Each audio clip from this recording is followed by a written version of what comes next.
नमस्कार। खरमास खत्म हो गया है और बिहार में भाजपा चारों खाने चित हो गई है।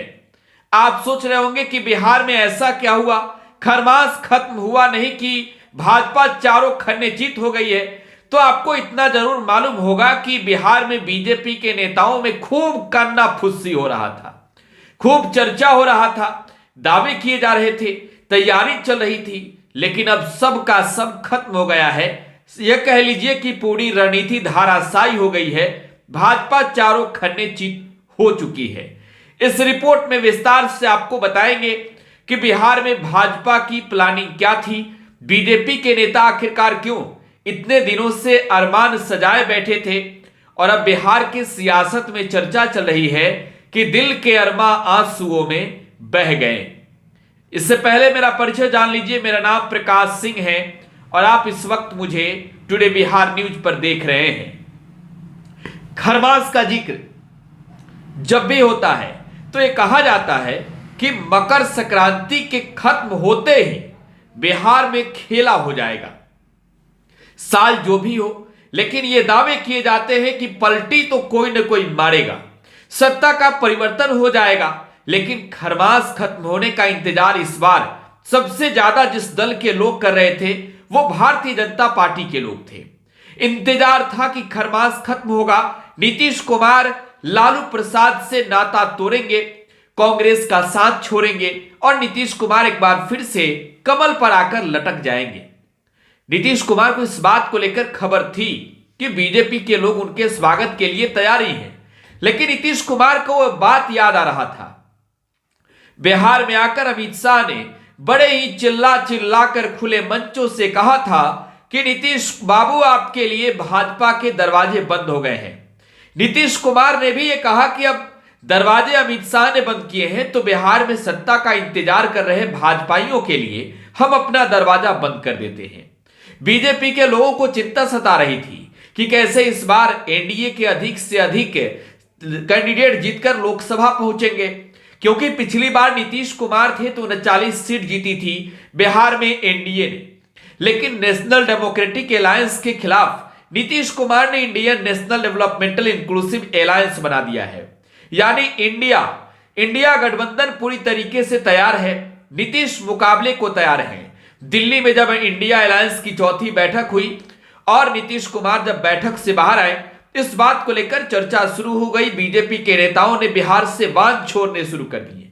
अपने वाणी रूपी वान में बीजेपी के नेताओं ने कहा कि नीतीश कुमार अब लालू प्रसाद को झटका देंगे। बीजेपी के नेता इस बात को लेकर कई बार यह जिक्र करा चुके हैं कि खरमास खत्म होते ही बिहार में बड़ा खेला हो जाएगा। लेकिन बड़का खेला होने की बात तो बिहार में चल रही थी, खरमास खत्म होने का इंतजार चल रहा था। लेकिन कल की तारीख थी 15 जनवरी। बिहार में कैलेंडर के अनुसार, हिंदू धर्म के अनुसार मकर संक्रांति का त्यौहार मनाया गया। लालू प्रसाद इस बार पटना में थे और लालू यादव ने पहले से यह तय कर रखा था कि इस बार पटना में दही चूड़ा का खूब भोज होगा, लोगों की भीड़ जुटेगी। लालू प्रसाद ने वैसी व्यवस्था करी और तस्वीरें भी निकलकर सामने आई। तस्वीरों में साफ तौर पर नजर आया कि लालू प्रसाद यादव के पटना स्थित 10 सर्कुलर रोड स्थित राबड़ी आवास पर बिहार के मुख्यमंत्री नीतीश कुमार उनके बुलावे पर मकर संक्रांति के मौके पर पहुंच गए हैं। सबसे पहले बीजेपी नेताओं के पैर से जमी यह तस्वीर देखते खिसक गई। जरा यह तस्वीर आप खुद देखिए। यह तस्वीर बिहार के सियासत में यह कह लीजिए कि एक बहुत बड़ा सियासी तूफान लाने वाला है, क्योंकि भाजपा नेताओं को इंतजार था कि अब तो कल्याण हो जाएगा। 2022 में ही हम लोगों से सत्ता चली गई थी, हम लोग के हाथों से, और हम लोगों को सत्ता मिल जाएगा।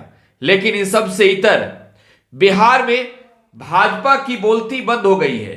बिहार में लालू प्रसाद के घर नीतीश कुमार पहुंच गए हैं और नीतीश कुमार के पहुंचने वाली ये तस्वीर बता रही है कि बिहार में अब कोई खेला नहीं होने जा रहा है। खरमास खत्म होने का इंतजार अगर भाजपा के लोग कर रहे थे तो इस बात के लिए कि नीतीश कुमार लालू प्रसाद का साथ छोड़कर वो एनडीए अलायंस में आ जाएंगे। लेकिन नीतीश कुमार को यह मालूम है कि किस तरीके से बीजेपी के नेताओं ने उनके साथ रहकर उनके पीठ में खंजर भोंका है। नीतीश कुमार उन बातों को अभी भूले नहीं है। यही वजह है कि नीतीश कुमार ने बिहार से बीजेपी को सफाया करने का ऐलान किया। बिहार को जो लोग हैं, बिहार के जो लोग हैं, उन लोगों की जो सबसे बड़ी मांग रही नौकरी और रोजगार देने का, उसकी कार्यवाही शुरू कर दी। बिहार में सरकार ने नौकरी बांटने शुरू किए। बहरहाल नीतीश कुमार ने लालू प्रसाद के घर जाकर बीजेपी नेताओं को यह साफ साफ कह दिया है कि हमारे लिए राबड़ी आवास के दरवाजे खुले हैं, खुले रहेंगे और हम राबड़ी आवास पर ही रहेंगे। हालांकि इस बीच आरजेडी के विधायक भाई वीरेंद्र ने एक बयान दिया। भाई वीरेंद्र ने कहा कि लालू प्रसाद के आशीर्वाद से ही नीतीश कुमार बिहार के मुख्यमंत्री बने हैं। इस बात में कोई दो राय नहीं कि बिहार में राष्ट्रीय जनता दल विधायकों की हैसियत से सबसे बड़ी पार्टी है। आरजेडी में 79 विधायक हैं और 79 विधायकों वाली पार्टी राष्ट्रीय जनता दल के साथ नीतीश कुमार है।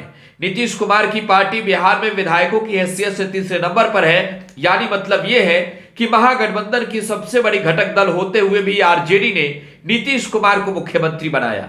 नीतीश कुमार के लिए लालू प्रसाद बड़े भाई के तुल्य हैं। बिहार में भाजपा को झटका लग चुका है। अब रणनीति किस बात को लेकर बन रही है, इस थ्योरी को भी समझ लीजिए। रणनीति बन रही है सीट शेयरिंग को लेकर।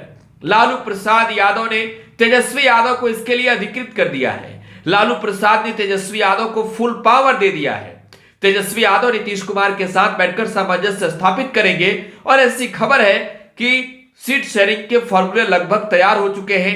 जेडीयू भी तैयार है, आरजेडी भी तैयार है सीट शेयरिंग को लेकर साथ चलने के लिए। सीपीआई माले के साथ साथ कांग्रेस भी तैयार है। लालू के साथ, लालू के राह पर तेजस्वी यादव चलकर नीतीश कुमार का साथ देंगे। नीतीश और तेजस्वी की जोड़ी बिहार में चलने वाली है। भाजपा नेताओं के लिए एक बड़ी मुश्किल यह है कि बिहार में नीतीश और तेजस्वी के रिश्ते को कैसे वो लोग तोड़ेंगे। हालांकि यह नाकामयाब साबित हुई है, क्योंकि नीतीश कुमार तो खरमास खत्म होते ही लालू प्रसाद के घर पहुंच गए। आपकी क्या प्रतिक्रिया छुड़ाइएगा कमेंट बॉक्स में। फिलहाल आप टुडे बिहार न्यूज के साथ बने रहे। धन्यवाद।